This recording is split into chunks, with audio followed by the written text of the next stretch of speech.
Bonjour, bonsoir.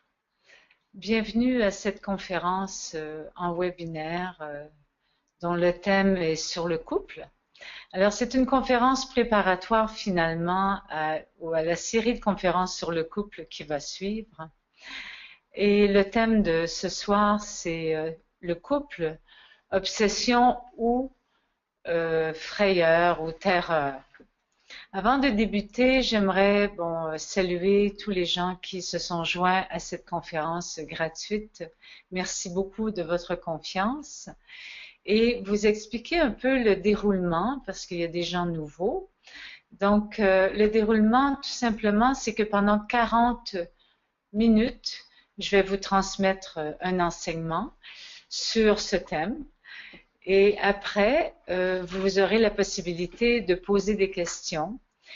Et si évidemment à 19 heures le temps est terminé, ou enfin, dépendamment de là où vous êtes dans le monde, si au bout d'une heure le temps est terminé, nous allons quand même prendre en considération vos questions si elles sont très importantes pour vous. Alors, soyez sans crainte, on va bientôt démarrer et nous allons pouvoir entrer dans le thème et s'occuper de vous. J'ai eu à changer d'ordinateur à la dernière minute. Alors, c'est pour ça que j'ajuste un peu mon écran, excusez-moi, pour que vous puissiez bien me voir et qu'on puisse entrer ensemble dans cette conférence. Voilà. Alors, je vais remercier aussi Annick qui s'occupe de l'administration de ces conférences et qui est à l'autre bout du fil avec moi pour pouvoir vraiment vous rejoindre le mieux possible. Alors, en quoi le couple peut devenir quelque chose d'obsessionnel? Parce que, bon, moi j'ai rencontré dans ma vie, et je l'ai déjà été, dans cette dimension de avoir vraiment une idée en tête, et seulement une idée en tête, c'était d'être en couple. Et si je n'étais pas en couple, je me sentais anormale, différente, ne faisant pas partie du monde social, ordinaire, où tout le monde est en couple. Alors, dès que je quittais un couple, et à l'époque, je le quittais à tous les 3 ans, je quittais l'homme avec qui j'étais. Je répétais un pattern de 3 ans, 3 mois, 3 semaines, etc. Ça, je pourrais en reparler dans d'autres conférences. Et donc, je me retrouvais célibataire et là, c'était, oh, wow!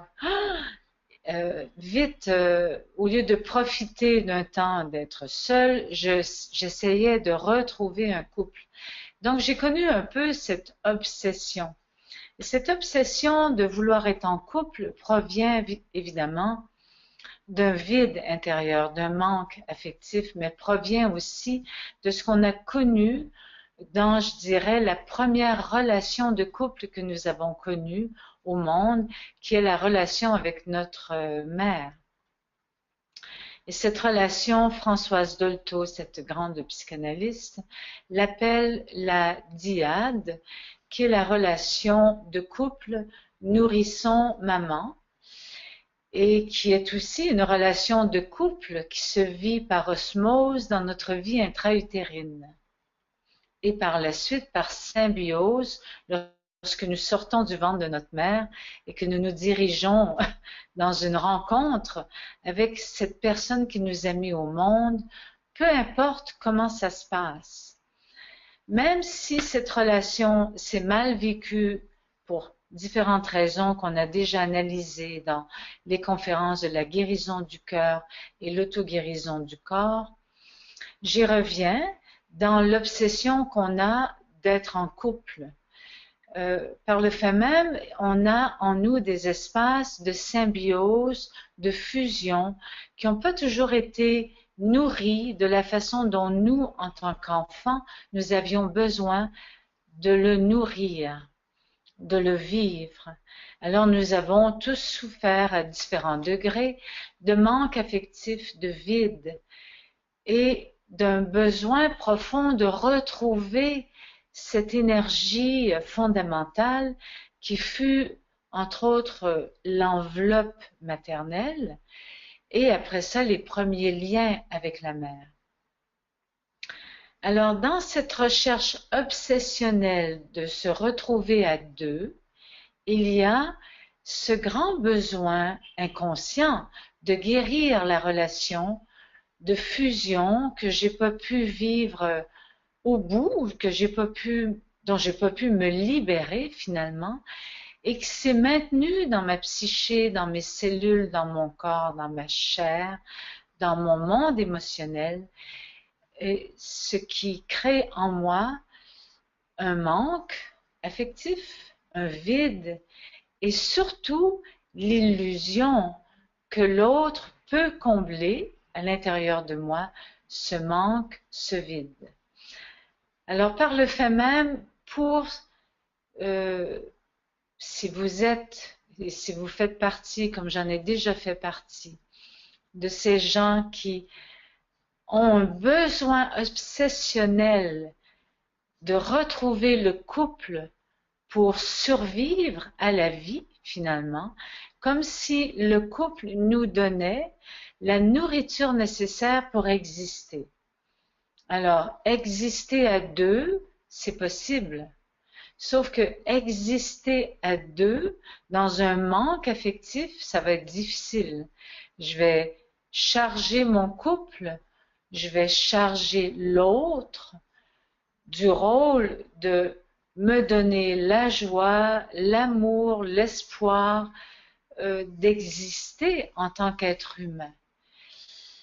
Alors, ce désir obsessionnel, je le répète, est vraiment nourri par quelque chose en nous qui n'a pas été terminé, qui n'a pas été guéri, et qui fait que nous sommes dans l'illusion que l'autre va m'apporter la nourriture nécessaire pour combler mon manque et mon vide. Évidemment, si l'autre me quitte ou l'autre meurt, ou si je décide de quitter l'autre parce que, ayant connu des formes de modèles répétitifs de séparation dans ma chair quand j'étais enfant, 3 semaines, 3 mois, 3 ans, notre inconscient est bien organisé pour recréer, répéter les dates, les événements qui font qu'au bout de 3 ans, je me sépare et je me retrouve seule. Et à nouveau, vite, il faut que je trouve quelqu'un pour combler mon vide. Alors oui, le besoin d'être en couple peut être obsessionnel. Ça peut devenir comme une fixation à l'intérieur de ma personnalité, même de ma psyché, de mon développement, sur mon chemin d'individuation où à quelque part, il y a une partie de moi qui reste enfant, qui reste encore un bébé, qui a besoin de sentir le lien fusionnel, le cordon ombilical avec l'autre pour là, je peux respirer. Alors, dans cette quête obsessionnelle du couple, évidemment, vous vous en doutez, que l'on peut complètement s'y perdre. Que je vais prendre la première venue, le premier venu, je vais nourrir d'illusions mon sentiment amoureux, me faire croire que j'aime quelqu'un quand je le connais à peine. C'est là où, dangereusement, viennent se vivre dans ce besoin obsessionnel une compulsion qui fait que je vais entrer en couple avec quelqu'un qui est peut-être pas bon pour moi. Mais j'aurais pas l'instinct, je serais pas capable de me fier à mon intuition, à ma petite voix intérieure qui me dit non, n'entre pas là, tu sais que tu vas souffrir. Non, je vais pas l'entendre. Au contraire, si l'autre ouvre ses bras à moi et que j'ai besoin d'une façon grave d'être en couple, je vais entrer. Je vais me jeter dans les premiers bras qui vont s'ouvrir et je vais croire à ma relation de couple. Et à ce moment-là, l'illusion vient que je vais essayer de nourrir le couple au lieu de me nourrir à ma propre source et de permettre à l'autre de se nourrir à sa propre source, ce qui crée des liens fort créateurs dans un couple. Alors évidemment, si je suis dans l'obsession du couple, à cause de toutes les raisons que je vous ai nommées et qu'on va évidemment explorer dans la série de conférences, eh bien, si je suis dans cette obsession, je suis pas vraiment en mesure de discerner si la personne avec qui j'entre dans la relation de couple est une personne bonne pour moi. Je vais me retrouver avec des gens qui sont peut-être pas du tout sains pour qui je suis et je vais fermer mes yeux, fermer mes oreilles, fermer ma parole et plonger dans l'expérience d'un couple sans avoir guéri mon besoin obsessionnel de symbiose, de fusion, qui est pas un besoin surnaturel, c'est un besoin naturel. Par contre, c'est important de le reconnaître, oui, j'ai besoin de symbiose, j'ai besoin de fusion, parce que l'amour en lui-même est fusion. Par contre, si je suis dans un manque de fusion, une blessure de fusion, là, je vais me retrouver dans une obsession mentale, affective, physique, d'être avec quelqu'un. Je vais vous citer une petite anecdote juste pour clore sur ce thème de l'obsession que nous allons explorer à nouveau.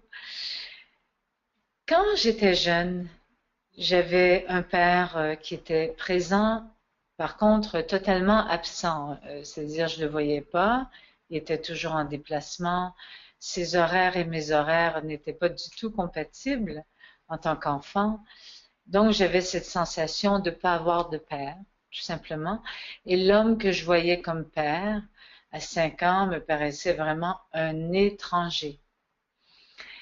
Et plus tard, quand j'ai grandi et que je suis devenue une adolescente et une jeune adulte, avant que je quitte la maison, ma mère me disait toujours, je pense que elle a dû commencer à l'âge de, quand j'avais 15 ans, elle me disait, toi, c'est drôle, tu as toujours besoin d'un homme dans ta vie. Et à l'époque, quand je l'entendais dire ça, enfin homme ou jeune garçon, dépendamment de mon âge, ça m'irritait terriblement. J'entrais comme dans un état de, oh, quasi de colère, parce qu'à quelque part, elle avait raison. Ce qu'elle observait de moi, c'était mon grand manque de père, et c'était aussi une fusion que j'avais eue avec ma mère qui était dévorante, et que, bon, comme j'avais pas eu de père, le père avait pas pu équilibrer cette, cette possession maternelle. Alors, d'être en relation avec un jeune homme, dépendamment de mon âge, et d'être souvent avec le jeune homme me permettait un peu aussi de me sauver de ma mère. Ma mère, ce qu'elle pointait, c'est que j'étais en manque de relation affective avec un homme parce que j'avais connu une blessure dans ma symbiose et ma fusion qui faisait qu'il fallait que je remplisse la dimension masculine en moi, que je remplisse le père manquant. Alors, vous voyez, il y a bien des raisons que là, je ne vais pas explorer en détail parce que ça va faire partie de plusieurs conférences sur le couple où nous allons contempler les dimensions obsessionnelles, ce besoin fou d'être à deux. Et si je suis à deux, je suis nourrie, et ce qui est encore pas toujours vrai, et ça me donne une raison d'exister, comme si je ne pouvais pas exister par moi-même. Allons maintenant vers l'autre opposé, parce que là, ce soir, la conférence porte deux forces en opposition, l'obsession du couple ou la terreur du couple. Alors, la terreur du couple vient aussi d'une expérience toujours la même dans le ventre de la mère, de notre mère, dans cette dyade, le couple nourrisson-maman, où quelquefois il y a eu un rejet de la part de la mère, ou si le rejet n'est pas de la part de la mère, il est quelquefois de la part du nourrisson, ayant connu un espace intra-utérin très difficile.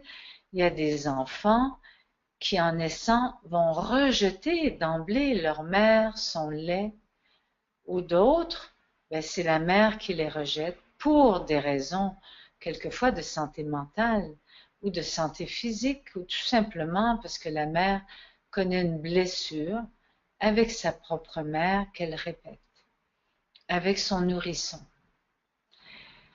Alors, pour certaines personnes, et vous en connaissez certains et certaines, et j'en connais dans ma pratique et dans mes amis aussi, il existe chez ces êtres une terreur d'être en couple, une frayeur, un rejet. C'est obsessionnel aussi.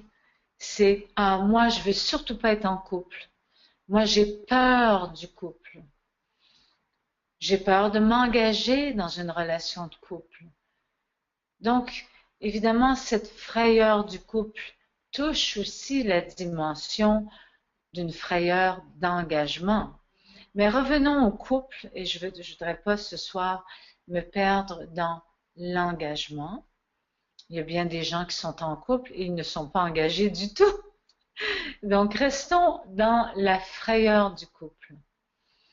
Donc, cette frayeur vient aussi de blessures de cette vie intra-utérine et de la dyade, la relation entre maman et nourrisson. Évidemment, quelque chose s'est passé de façon très difficile qui fait que le nourrisson grandissant, devenant un jeune enfant, devenant un ado, devenant un jeune adulte, il y a une peur de répéter ce qui a été vécu par la mère. Souvent, la mère, dans ce rôle de grande responsabilité qui est d'accueillir l'enfant, peut vivre à travers l'enfant qui vient toutes sortes de blessures en elle-même qui se jouent avec son nourrisson. Ça peut être le jugement, le rejet, l'humiliation envers le nourrisson, la difficulté à l'accepter, tout simplement, la non-reconnaissance, l'abandon et la trahison. Attention, je ne parle pas que des mères, je parle que dans ce lien si profond, quand l'enfant a été porté pendant tant de mois dans le ventre de sa mère, il y a quelque chose de profond qui s'inscrit dans ces cellules et qui font que si cette naissance au monde se vit difficilement avec la mère, cela peut créer chez l'adulte une peur, jusqu'au mot terreur, de la relation de couple. Parce que la première relation de couple qui s'appelle la dyade, bébé, maman, a été blessée. La relation a été blessée et par le fait même, l'adulte ne veut pas rencontrer la blessure, ne veut pas rencontrer la peur de l'abandon, du rejet, de la maltraitance qui a pu être vécue et rejette d'emblée toute relation de couple. Et c'est triste, parce que dans le couple, il y a quelque chose de créateur. Attention, dans deux individus qui s'assument, qui prennent le temps de guérir leur propre souffrance, la rencontre amoureuse de ces individus peut créer quelque chose de tellement fort et créateur qui amène une construction dans la vie de deux êtres. Alors, 1 plus 1 peut égaler 3 et beaucoup plus que 3. Mais quand on est dans une terreur, c'est-à-dire un refus de revivre une souffrance qu'on a fui toute notre vie et qu'on a l'impression qu'on va retrouver dans le couple, eh bien, ça, c'est la fuite. Ça veut dire que cette personne qui a peur jusqu'à la terreur du couple ne va jamais se rencontrer. Je répète ce que le Khalil Gibran dit, que l'amour suffit à l'amour. L'amour nous amène face à nos plus grands retranchements. À quelque part, l'amour guérit. Alors, si je me permets d'aimer, d'être en relation, oublions le mot couple, si je me permets d'aimer, d'entrer en relation, de m'engager dans cette relation, de nourrir cette relation, évidemment que si j'ai de la terreur, je vais la rencontrer. Et beaucoup de gens se cachent derrière leur peur, leur terreur, et se disent, je préfère être seul. Et se disent très bien d'être seuls. Et je sais que ces gens sont bien seuls. Mais quand est-ce qu'ils se rencontrent, il ou elle, hein? Eh bien, souvent, ils vont pas se rencontrer. C'est-à-dire qu'ils vont se rencontrer parce qu'on se rencontre avec soi-même, on se rencontre avec la vie qui nous amène des événements, on se rencontre avec l'autre aussi. Mais si je reste toujours derrière mes peurs, si j'ai peur, et je trouve toutes sortes de raisons pour ne pas établir de relation profonde avec quelqu'un, c'est parce que je suis incapable de rétablir une relation profonde avec moi-même. Donc, c'est l'envers de la médaille de la personne qui est obsessionnelle. Je veux un couple à tout prix et qui utilise le couple pour se nourrir. Son manque, son vide.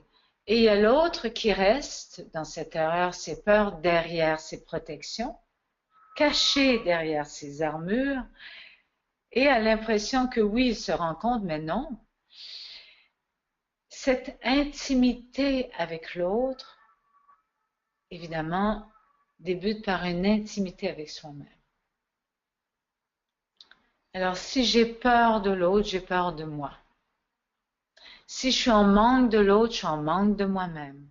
Donc, ces deux forces en opposition, obsession et frayeur, se rejoignent sur un même fil conducteur qui est me connaître, me donner l'amour, me reconnaître comme un individu qui porte en lui-même l'amour et oser aller guérir cette souffrance de la dyade qui est notre première relation de couple.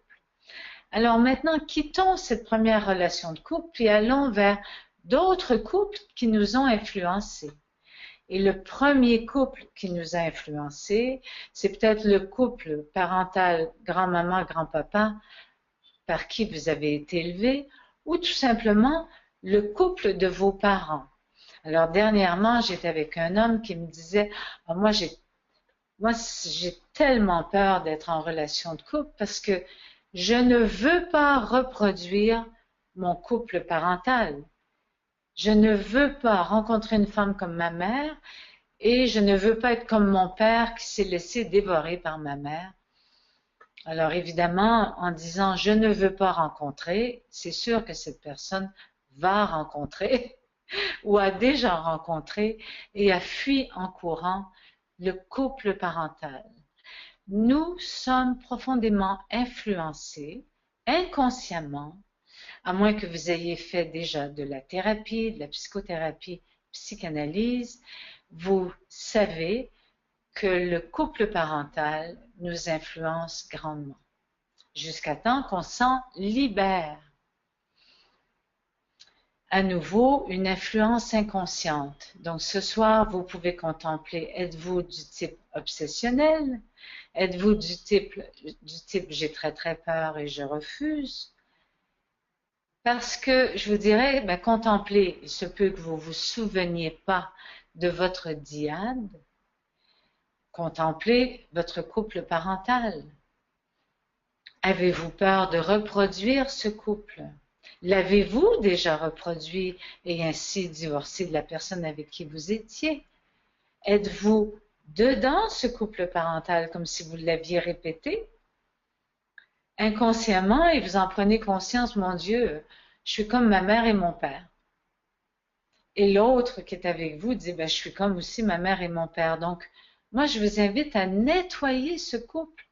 Prenez le temps de contempler qui furent vos parents, comment ils étaient en couple. Est-ce que vous répétez la même chose ou avez-vous peur de répéter la même chose, comme si vous étiez assuré de le répéter? C'est la même chose pour l'obsession. Je reprends mon exemple parce que j'ai connu cette obsession quand j'étais plus jeune. J'avais des parents, moi, qui s'aimaient d'une façon extraordinaire. Ils étaient un couple tellement beau vibratoirement que les gens leur disaient, les arrêtaient sur la rue et leur disaient, comme vous êtes beau. C'était pas juste la beauté physique, il y avait comme un aura qui se dégageait de leur amour. Alors évidemment que j'ai essayé de reproduire la même chose. C'est normal. Ce sont des bons vieux réflexes que nous avons de répéter, d'imiter, et arrêtons de nous taper sur la tête ou taper sur le cœur. Reconnaissons que c'est une première phase dans notre chemin d'individuation que de répéter ce que nous avons connu pour s'en libérer. Alors, si on refuse la répétition, excusez-moi, vous êtes dedans. Parce qu'en refusant quelque chose, ça persiste, hein, ce qu'on résiste persiste. D'autres influences. Il y a aussi notre société. Alors, évidemment, imaginez que vous êtes seul et qu'on vous invite à un repas. J'ai une de mes amies hier qui me décrivait son repas du 25 décembre. Elle me dit, puis cette femme est seule en ce moment dans sa vie, donc elle me dit, une moitié de table, c'était tous les couples, et l'autre moitié de table, c'est les hommes célibataires. Elle, mon amie, c'est une femme, et elle se retrouvait entre les couples et les hommes célibataires. À quelque part, notre société privilégie les couples. Vous n'avez qu'à regarder les annonces publicitaires, tous les sites internet de rencontres. C'est comme si d'être seul et d'être bien seul, pas dans la frayeur ni l'obsession, de reconnaître qu'en ce moment, je ne suis pas en relation de couple. Notre société accepte difficilement, on essaie de nous mettre en couple. Même nos amis vont dire, hey, je vais te présenter quelqu'un, tu vas voir cette personne, elle va être bonne pour toi. Comme si, dans notre société, donc il y a cette influence sociale, influence familiale, influence de nos amis aussi, que d'être seul, oh là là là là, c'est quasi pas permis. Alors, évidemment que ça crée une charge. Donc, s'il vous plaît, ne pas vous laisser prendre par le conditionnement social. Si vous êtes seul, prenez le temps d'explorer, premièrement, avez-vous peur d'être en couple, de recréer les séparations d'avant parce que vous avez connu le couple? Avez-vous encore des méfiances? Êtes-vous encore blessé? Tout ça fait que je peux bien courir les sites internet de rencontres de couple et jamais rencontrer. ou en rencontrer, semer le vide, mais jamais rencontrer. Parce que je me suis pas encore rencontrée. Je me répète, hein, c'est ça qui est merveilleux. Je répète l'importance de se rencontrer avant de rencontrer. Alors évidemment, je peux dire, ben, ça va me prendre une vie pour me rencontrer, donc je vais laisser l'autre. Je ne vais pas rencontrer l'autre. Prenez le temps de vous rencontrer. Prenez le temps de nourrir une intimité avec vous-même et rencontrer l'autre sera quelque chose de grandiose qui viendra s'ajouter à ce que vous vivez, qui apportera une nuance, une couleur, des rires, de la complicité, un retour aux blessures, un accueil que l'amour guérit, des dimensions d'inconditionnel qui font que je peux être moi-même en présence de quelqu'un d'autre. Et je peux me découvrir en présence de quelqu'un d'autre. Par contre, si je suis encore un enfant, si je suis dans l'inconscience, là, le couple devient peut-être une aventure qui existe et qui fait que je vais connaître toutes mes expériences avec une personne pendant 25 ans. Et que quelquefois j'ai même eu à me séparer de cette personne pour mieux y retourner. Ce que j'essaie de vous dire, c'est que tout est possible. Et d'enlever la charge. Je suis en couple, bravo, vous êtes en couple. Êtes-vous en couple avec vous-même? Êtes-vous en couple aussi avec l'autre? Et si vous n'êtes pas en couple, êtes-vous en couple avec vous-même? Il y a quelque chose de très important dans la relation d'être à deux, c'est de prendre conscience que nous sommes deux. Nous sommes et nous avons à l'intérieur de nous un couple intérieur, tout simplement, le mot le dit, dans une dimension du féminin et du masculin à l'intérieur de moi. J'ai en moi une solidité d'être à deux. Et on le voit même dans le corps. Ma tête peut être reliée à mon bassin. Mon côté gauche peut être relié à mon côté droit. Ou ma tête peut être séparée de mon bassin. Mon côté gauche peut être séparé de mon côté droit. Je peux être divisée entre mes élans de ma base, le cœur coupé de ma sexualité. Ce que j'essaie de vous expliquer, c'est qu'il y a beaucoup de deux en nous. Il y a même des organes qui fonctionnent ensemble. Il y a des méridiens qui sont accouplés. Donc le deux est quelque chose qu'on retrouve dans l'univers, et ça nous allons en reparler, et qu'on retrouve dans des principes physiologiques, anatomiques, psychiques et émotionnels à l'intérieur de nous, même spirituels à l'intérieur de nous. Le couple intérieur nourrit le couple extérieur.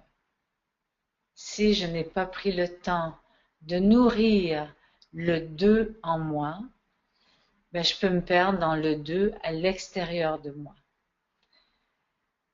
J'espère que vous réussissez à me suivre dans cette conférence.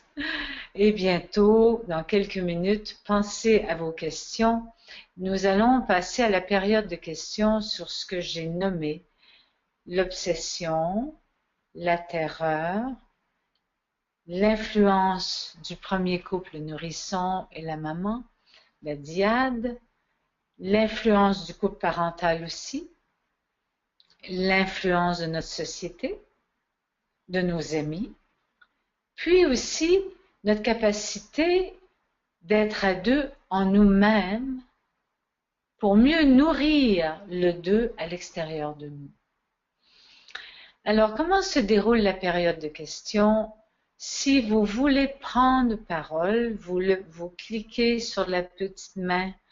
Habituellement, pour certaines personnes, c'est jaune, d'autres, c'est d'autres couleurs.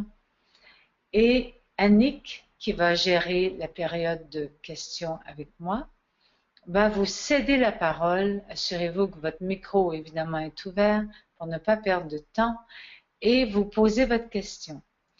Vous pouvez aussi poser votre question en chattant, c'est-à-dire en écrivant votre question avec votre nom, s'il vous plaît, votre prénom, et qui va être d'ailleurs écrit parce que vous êtes inscrit à cette conférence. Et Annick va aussi vous lire la question à haute voix et moi je vais y répondre. Alors nous débutons dans 3 minutes la période de questions. J'ai résumé ces forces en opposition que sont l'obsession d'être en couple ou la grande frayeur. Et je vous disais que c'est comme l'envers d'une médaille.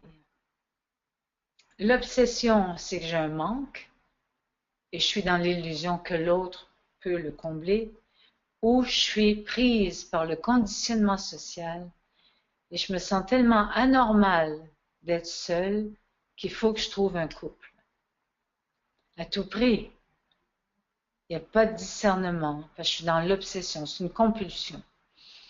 Et sinon, la peur extrême et c'est parce que je suis drôlement influencée par des expériences du passé et je suis restée avec ces peurs et ces peurs m'empêchent d'aimer, de m'aimer, de vivre dans la joie et la créativité, seule ou avec quelqu'un d'autre. Alors, je vous cède la parole et je vais demander à Annick de prendre position maintenant. Annick, est-ce que tu m'entends? Oui, bonsoir. Bonjour à tous. Bonsoir, oui. Je vais commencer. J'ai des questions pour l'instant écrites. Donc, je vais commencer par la question de Eve-Lise. Bonsoir, Evelyse, ou bonjour. Alors, Eve-Lise dit, on peut aussi s'être rencontré personnellement, ne pas être obsessionnel ni excessivement peureux, mais être en couple, c'est une rencontre physique et spirituelle. Moi, j'ai besoin des deux. Mais j'ai du mal à exprimer mon manque à quelqu'un que je considère comme non prêt à entendre ma demande. Ah, alors dans ce que vous avez nommé, Evelyse, tout simplement en reprenant vos mots, physique et spirituel, le mot cœur, où est-il? C'est comme si, j'ose traduire, hein, excusez-moi, peut-être que vous, spirituel, vous incluiez le cœur. Je pense à être en relation de couple m'élève vers quelque chose de plus grand que moi. J'ai besoin de vivre une sexualité, une physicalité avec l'autre. Est-ce que le cœur est en action? Le cœur unit ces univers dont on parle, Eros, Philae, Agapé, le cœur unit, le cœur est au centre. Alors, si vous avez de la difficulté à exprimer ce manque à des partenaires que vous rencontriez, que vous désirez que la relation soit d'ordre physique et à la fois élevée, ouverte à des dimensions plus vastes que seulement faire l'amour pour faire l'amour, contemplez, et ça c'est ma suggestion pour vous, Evelyse, contemplez si en vous, vous unissez amour et sexualité. Pas juste dans un concept intellectuel qui serait magnifique, mais en vous, quand vous faites l'amour, est-ce que vous le faites avec amour, par exemple? Est-ce que vous êtes capable d'ouvrir votre cœur sans que l'autre vous amène la condition parfaite, sans que l'autre soit le partenaire ou la partenaire parfaite? Pouvez-vous aimer en prenant le risque d'aimer à la fois dans la physicalité, dans le cœur, et d'oser être cette spiritualité, de la porter, même si l'autre ne la porte pas, peut-être que vous allez l'éveiller dans cet être. Alors c'est comme si, Evelyse, vous demandiez à l'autre d'être déjà ce que vous voulez être, vous. Je ne sais pas si j'ai bien répondu à votre question, parce que par le chat, quelquefois c'est un peu limitatif. Vous pouvez nous écrire et poser d'autres questions aussi ou euh, nous signifier que j'ai pu répondre dans la mesure du possible à votre question. Merci. Alors, Annick, Marie-Lise, on va continuer. J'ai une autre oui, question écrite de oui, la part de Franca. oui. Elle dit si je suis une mère pour mon homme, je reproduis un schéma parental? Point d'interrogation. Bonsoir, Franca. Euh, si vous êtes une mère 1 heure pour votre homme, vous ne reproduisez pas un schéma parental parce que c'est tout à fait naturel de demander à l'autre, peux-tu être mon père pour 1 heure? Agis comme mon père. Sécurise-moi comme mon père ou comme ma mère. Si vous êtes la mère pendant 24 heures, je dirais vous êtes sur le point de reproduire un schéma parental. Je taquine un peu là. Mais disons que si vous êtes des mois une mère pour votre homme, vous reproduisez un schéma parental. Ça, c'est clair. Parce que le rôle d'une femme avec un homme, c'est de ne pas être une mère. Nous pouvons être une mère, l'homme peut être un père, mais on peut être aussi l'amant, la maîtresse, le voyou, la mauvaise fille, la bonne fille. Enfin, tout peut se jouer. C'est ça qui est merveilleux quand nous sommes libérés des rôles, quand nous avons libéré en nous tous ces aspects de personnalité ou persona qu'on peut épouser. Merci. Donc, Marie-Lise, je Nous poursuivons. poursuis. D'ailleurs, il y a Evelyse qui remercie. Salut Merci. de la réponse. Donc, la prochaine question de Nathalie, euh, Oui. elle demande comment savoir que nous sommes en obsession d'être en couple? C'est très facile, Nathalie. Bonjour, bonsoir. C'est tout simplement, si vous êtes seul, est-ce que vous êtes dans un manque de quelque chose? Est-ce que vous trouvez que votre vie est grise? Est-ce que vous pensez, ah ben, si j'étais avec l'autre, je rirais plus. Si j'étais, vous savez, c'est vraiment, est-ce que vous reconnaissez que si vous êtes seul, il y a un manque, il y a comme une tristesse, il y a une lourdeur, vous êtes moins joyeux. Vous avez à ce moment-là la croyance que pour vivre la joie, il faut être à deux, par exemple. Donc, l'obsession, elle peut être sourde, elle peut être cachée. Si vous avez développé des protections par rapport à des manques ou même des besoins fondamentaux, même des compulsions que vous ne voyez pas dans votre vie, vous allez avoir de la difficulté à reconnaître l'obsession. Mais c'est très facile de la reconnaître si vous entrez à l'écoute de vous-même un week-end où vous êtes seul. Un samedi seul, un dimanche seul, est-ce qu'il vous vient des pensées de ah, comme ce serait mieux à deux? Ah, vous voyez des couples sur la rue, vous les enviez, euh, vous les jalousez. Enfin, vous voyez, l'obsession, ça ressemble à ça. C'est-à-dire que oui, bon, je suis contente d'être libre, je suis enfin seule, bon. À un moment donné, ah, ça traîne, c'est lourd, je suis en manque. Là, il y a, se peut, à l'opposé de la frayeur, de la peur, un manque, une obsession, comme si l'autre allait vous donner une raison d'exister. Merci de cette question. Nous poursuivons. Oui, alors je vais continuer avec une autre question écrite. Oui. De la part de Ellie, elle demande: est-il possible de passer de l'obsession d'être en couple et de la fuite du couple avec la peur de l'engagement? Excellente question, Ellie. C'est sûr, parce que je l'ai dit, tout est possible. Il se peut que vous soyez dans un très grand manque et qu'une fois que vous prenez conscience que vous pouvez combler ce manque, vous avez envie de fuir en courant parce que de combler ce manque vous ramène quand même à votre vide intérieur. Derrière le manque, il y a un vide, un énorme vide. Et souvent, ce vide est inconscient parce on ne se nourrit pas de notre présence à nous-mêmes. On se nourrit de la présence des autres, mais notre présence à nous-mêmes, c'est quelque chose de magnifique, de tellement important, être dans la présence. Et soudainement, la présence de l'autre que vous avez laissé entrer en vous peut soulever de très grandes peurs d'être avalé,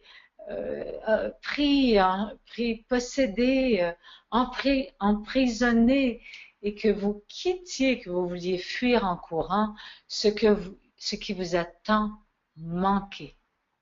C'est la même chose avec un enfant qui demande à ses parents de façon obsessionnelle un jouet. Et qu'enfin on lui donne le jouet et qu'il va regarder le jouet, puis 2, 3 minutes après, il ne sera plus intéressé au jouet parce qu'il va avoir eu son jouet. Donc si vous vivez ces manifestations, comme vous le décrivez, il se peut que l'autre pour vous ne soit qu'un simple jouet, un objet d'amour plus qu'un réel lien d'amour. Je vous invite à réfléchir. Merci. Ellie. Oui, donc on continue la question. Alors, oui, Eliane remercie et Nathalie aussi remercie. Donc je continue. Il y a pas mal de questions. Euh, Oui, allons. allons-y. Donc, voyons. José demande une question. J'ai l'impression d'avoir ressenti la terreur et le besoin de fusion en même temps. Est-ce possible? Ben, c'est ce que je viens de répondre, Ouais. José. Je viens exactement de répondre à cette question qui était posée différemment. Et je dis que c'est l'envers d'une médaille. Hein, et qu'à ce moment-là, si ça se passe ainsi, c'est que l'autre est plus un objet d'amour qu'un réel amour. Hein, vous avez enfin votre objet et là, waouh, j'ai peur et je fuis en courant. Donc moi, je vous suggère de ne pas fuir et de rester sur place et de vous rencontrer. On ne peut pas jouer avec les gens. Enfin, oui, on peut jouer avec les gens. Je veux dire, quand je dis on ne peut pas, c'est dans le respect de soi et de l'autre. Si on peut tenter d'éviter d'utiliser les autres comme des objets, ce serait magnifique pour notre monde entier. Merci. Oui, alors on continue avec une question de la part de Corinne. Euh, Corinne, oui, bonsoir ou bonjour. en cas de gémelléité, est-ce la dyade formée par les jumeaux ou celle de l'enfant avec sa mère qui compte davantage? Eh bien, les deux. Les deux. Il y a ce lien si puissant entre jumeaux qui fait que si dans le ventre de votre mère, vous étiez trois ou deux et qu'il y en a un qui part et que vous restez seul, c'est sûr que ça crée des marques très profondes dans la peur à nouveau d'être à deux ou le manque, le besoin de retrouver cette puissance dans l'osmose du ventre de la mère. En plus de la relation avec la mère, la dyade, qui devient une triade, si euh, les jumeaux viennent à terme, là on n'est plus dans une dyade, on est dans une triade avec les jumeaux. C'est-à-dire que les jumeaux forment une dyade et maman forme une autre pointe du triangle. Euh, donc la relation avec le jumeau va être très très forte et la mère, Dieu merci, est là parce que sinon les jumeaux ne pourraient pas survivre. Donc les deux vont être en relation avec la mère, mais les deux sont en relation avec eux. Donc je ne sais pas où peut se placer la blessure, il y a bien des endroits, soit que vous perdez le jumeau et que ce jumeau vous quitte et évidemment ça va blesser et ça peut créer la frayeur de retrouver ça ou l'obsession, le grand besoin de fusion et la relation aussi avec la mère. Donc c'est les deux vraiment, avec des forces et des nuances différentes par contre. Merci pour cette question. Vos questions sont très nourrissantes et elles enrichissent ce propos et je vous remercie beaucoup. On continue.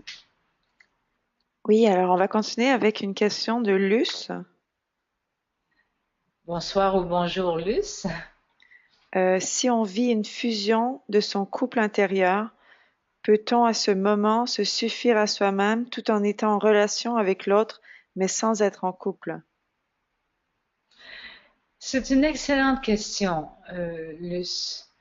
Euh, c'est intéressant de s'autosuffire, c'est clair, hein, c'est magnifique. C'est aussi fort intéressant de permettre à quelqu'un de rentrer dans notre monde et d'oser se confronter à des gens qui sont différents de nous. Parce que si je m'entoure que de gens qui me ressemblent, si moi-même je porte mes propres nuances et j'en suis fort heureuse ou heureux, euh, c'est pour ça que je donne une série de conférences sur le couple parce que je crois profondément à la richesse d'être à deux. Je l'ai vécu dans ma vie, c'était une exploration pas toujours facile et en même temps, c'était une très grande rencontre avec moi-même et avec un univers de créativité. Donc c'est sûr que moi je peux dire je suis en relation avec un homme ou avec une femme et je suis un non-couple dans un couple. Parce que le mot couple me fait peur, donc je vais dire, ben moi je suis un non-couple, je préconise une relation à deux, mais on ne va pas appeler ça couple, parce que le mot couple me fait peur. Euh, je ne sais pas où se situe votre peur, s'il y en a une, mais je veux dire, d'être seul avec soi, c'est magnifique. Mais si on veut aller dans notre chemin d'individuation, c'est très important d'oser rencontrer l'autre ou les autres. Parce que notre cœur est vaste et nous sommes capables de rencontrer les autres, mais pas de les rencontrer de façon superficielle, de les rencontrer dans un lien profond d'authenticité, oser être soi-même, avec soi, avec l'autre, avec les autres. Tout ça, ça s'appelle de l'amour. De l'amour. Alors, s'il y a amour, tout est possible. La relation devient authentique, profonde, elle n'est pas en superficie où je suis en relation avec beaucoup de monde et je m'y perds. Je le répète, euh, le but, s'il y a un but d'être à deux, c'est d'explorer avec soi-même, en notre présence, l'univers de quelqu'un d'autre qui ressemble étrangement à notre univers ou qui ressemble à d'autres univers. Évidemment, je pourrais bien dire, je vais aller dans le monde et rencontrer tous les hommes. Et après, je serai capable d'aimer un homme. Vous pouvez toujours faire l'expérience, mais vous pouvez débuter dès maintenant. Merci pour cette question, Luce. Très intéressante. Il nous reste quelques minutes. Annick. Oui, alors j'ai une question. Je vais essayer de donner la parole à Karima. Bonsoir ou Karima, bonjour. est-ce que vous êtes là? Allô? Ouvrez votre micro. Non, son micro est ouvert, donc je vais Ah passer à bon. une autre question si ça fonctionne pas. Je vais passer à une question. Tiens, Félicie. Félicie, Bonsoir Philippe. bonsoir. Bonsoir, vous m'entendez?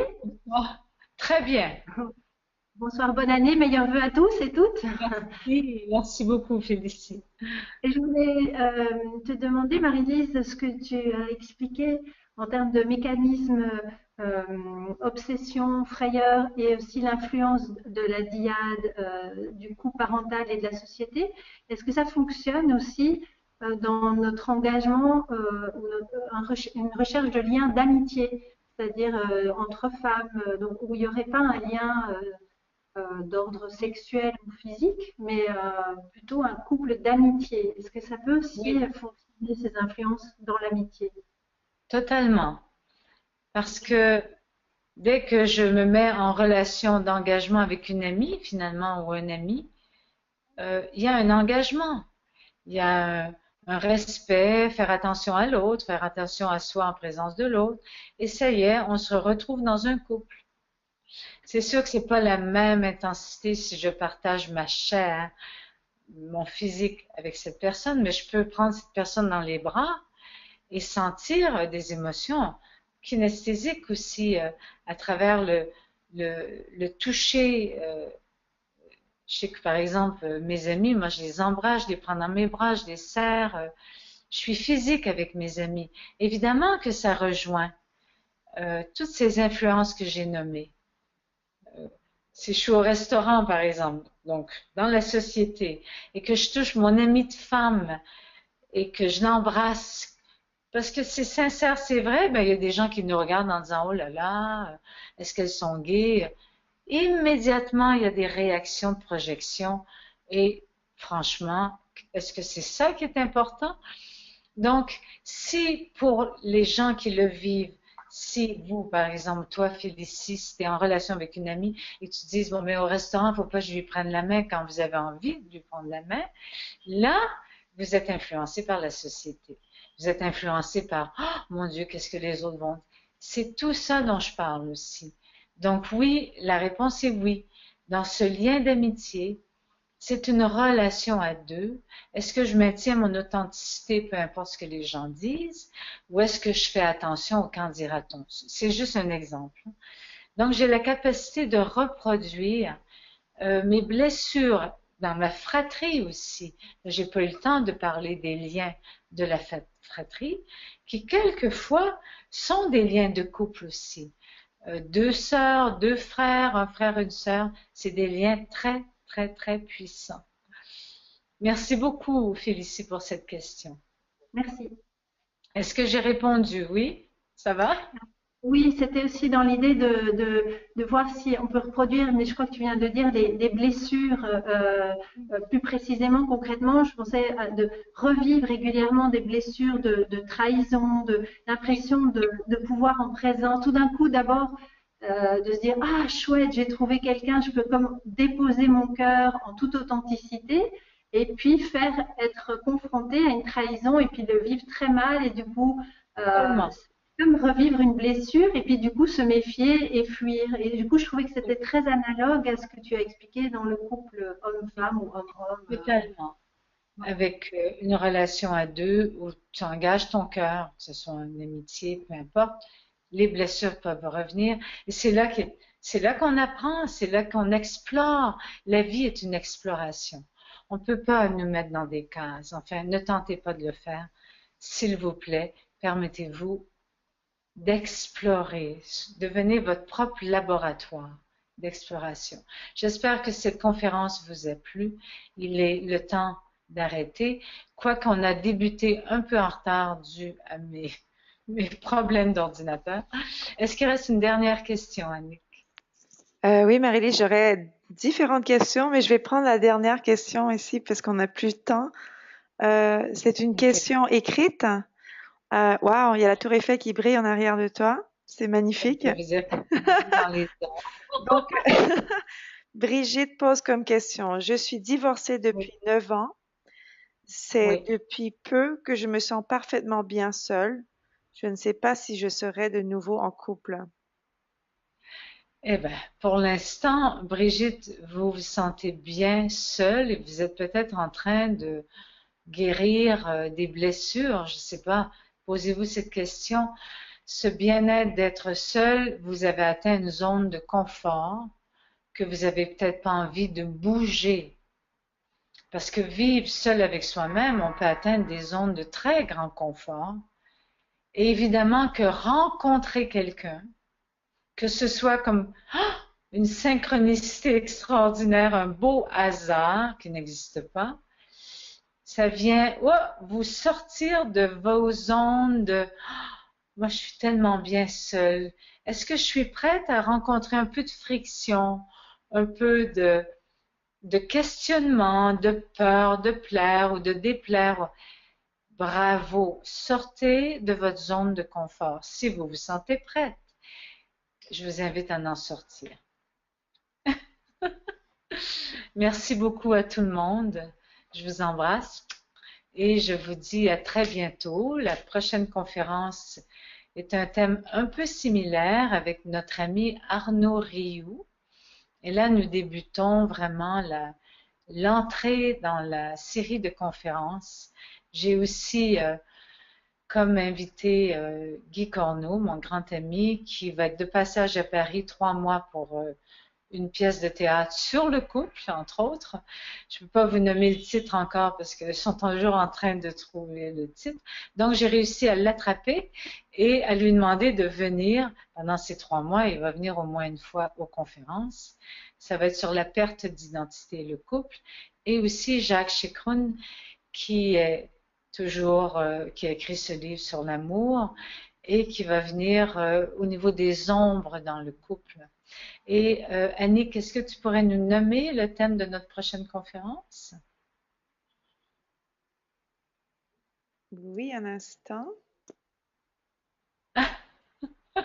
Donc, le mercredi 27 janvier avec Arnaud Rioux, ce sera le Oui, tremplin de vie ou de destruction. voilà. Alors là, on n'est plus à se poser, est-ce que je suis dans l'obsession d'un couple ou dans la frayeur, mais là, on plonge, c'est le tremplin. Et j'ai bien ri parce qu'une petite anecdote pour clore. Quand Arnaud m'appelle avant Noël, il me dit waouh, il dit finalement, il dit je ne sais plus ce que c'est un couple. Moi, qu'est-ce que je vais dire aux gens? Et là, j'ai ri parce que j'ai dit c'est moi qui vais te poser des questions, donc tout va aller bien. À bientôt, à la semaine prochaine pour ceux qui poursuivent avec nous. Merci beaucoup, Annick. Bye.